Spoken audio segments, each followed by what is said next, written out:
Two Venezuelan fighter jets, specifically F-16s, recently flew close to a U.S. Navy destroyer operating in international waters in the Caribbean. The Pentagon quickly labeled the maneuver highly provocative, and Washington sent a sharp warning to Caracas not to interfere with American operations. The incident took place on September 4th and involved the USS Jason Dunham, an Arleigh Burke-class destroyer. These ships are powerful, modern, and built to defend against a wide spectrum of threats. The flyover itself caused no damage, but the symbolism was unmistakable. Venezuela wanted to show it was present and watching. The timing matters. The United States has recently expanded its naval presence in the Caribbean, deploying multiple warships, aircraft, and thousands of Marines conducting exercises in the region. So, let's break this down. What can Venezuela's F-16s really do? What U.S. forces are now in the area? And how Washington is responding? Venezuela received its F-16s back in the 1980s. They are early Block 15 models, lighter, less advanced, and lacking the long-range weaponry seen on today's top-line U.S. or European variants. Still, they are fast, agile, and when flown close to a target, they can send a powerful message. Venezuela originally bought 24 aircraft, but after decades of use and difficulty obtaining spare parts, it's estimated that only about a dozen remain fully operational. On some days, the number may be slightly higher or lower, but overall, the force is small, yet still notable. In terms of armament, these jets typically carry short-range air-to-air missiles like the U.S.-made Sidewinder or Israel's Python, designed for dogfights within visual range, not for long-distance engagements. For ground attack, Venezuelan F-16s can carry unguided bombs or rocket pods, weapons that require flying close to the target. There is little evidence that Venezuela's fleet is equipped with modern precision munitions or advanced targeting pods. It's also worth noting that Venezuela's most modern fighter is actually the Russian-made Su-30, which is larger, can carry heavier payloads, and offers longer range. But those jets are fewer in number and often grounded due to maintenance issues. This leaves the F-16 as the most visible symbol of Venezuela's combat aviation, even if they are aging. Following the Venezuelan flyover, the Pentagon issued a statement warning Caracas not to obscure, deter, or interfere with U.S. military operations in international waters. The wording was deliberate. Washington emphasized that the destroyer was outside Venezuelan territory and operating legally.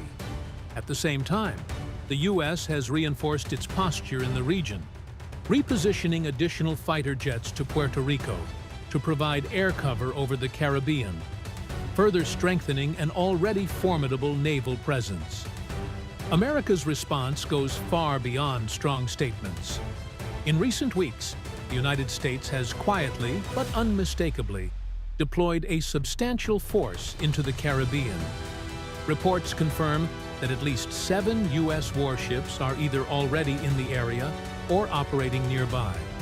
Among them are destroyers like the Jason Dunham, the ship involved in the Venezuelan flyover, and her sister ship, Gravely.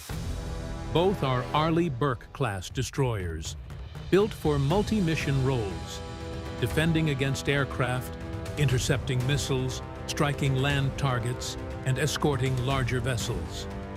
These destroyers are often considered the backbone of the U.S. surface fleet thanks to their versatility and heavy firepower. Also present is the cruiser Lake Erie, which recently transited the Panama Canal to join the buildup. While cruisers are fewer today than destroyers, they carry a heavier load of long-range missiles and have long served as the cornerstone of U.S. naval air defense. Its presence signals that Washington wants layered protection should tensions escalate. Additionally, there is confirmation of a nuclear-powered submarine operating somewhere in the Caribbean. The U.S. never discloses submarine locations, but their mere presence is a reminder. undersea forces can strike anywhere, at any time, with immense power, and are nearly impossible to detect. This adds an unseen but decisive layer to the American posture. Perhaps the most significant element of the deployment is the amphibious ready group led by the UEMA. This large, flat-deck amphibious assault ship is sometimes called a small aircraft carrier because of its appearance. Instead of fast jets, it typically embarks helicopters, tiltrotor MV-22 Ospreys, and sometimes vertical takeoff fighters, depending on the mission. Its main purpose is to act as a floating base for Marines, ready to deploy ashore at short notice. Accompanying UEMA are the transport docks San Antonio and Fort Lauderdale. These ships are designed to carry Marines, landing craft, armored vehicles, and vital supplies. Operating together, the three vessels form a complete package capable of projecting combat power from sea to land in just hours. Together, they carry the 22nd Marine Expeditionary Unit, a highly trained force of more than 4,500 sailors and Marines. Their presence underscores Washington's determination to maintain both deterrence and rapid response capability in the region. The 22nd Marine Expeditionary Unit is built for flexibility. It can launch helicopter raids deep inland, secure beaches or ports, guard critical infrastructure, and even pivot to humanitarian relief after natural disasters. What makes it unique is its ability to switch between combat and humanitarian roles at a moment's notice. The unit travels with its own aviation squadron, ground combat battalion, and logistics support, allowing it to operate independently for long stretches of time. We've already seen proof of its activity in the region. Marines from the 22nd MEU have been photographed conducting flight operations, amphibious landings, and live training exercises in southern Puerto Rico. That location is no accident.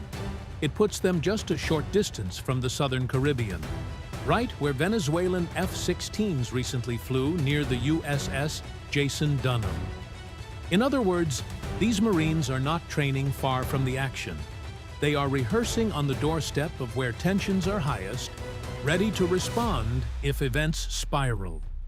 So, to recap, 2 Venezuelan F-16s made a close pass near an American destroyer in the Caribbean. The jets themselves are aging Block 15 models, mostly suited for short-range missions, but symbolically, they still send a message. The United States, however, has answered with overwhelming presence. Multiple warships, thousands of Marines, and reinforced air cover centered around Puerto Rico and the southern Caribbean. This incident isn't just about a single flyover. It's about signaling, deterrence, and the balance of power in the region. As long as tensions continue, both sides will keep sending messages. The question is whether those signals remain demonstrations of presence or tip into something far more serious. Thank you for watching, and we'll see you in the next video.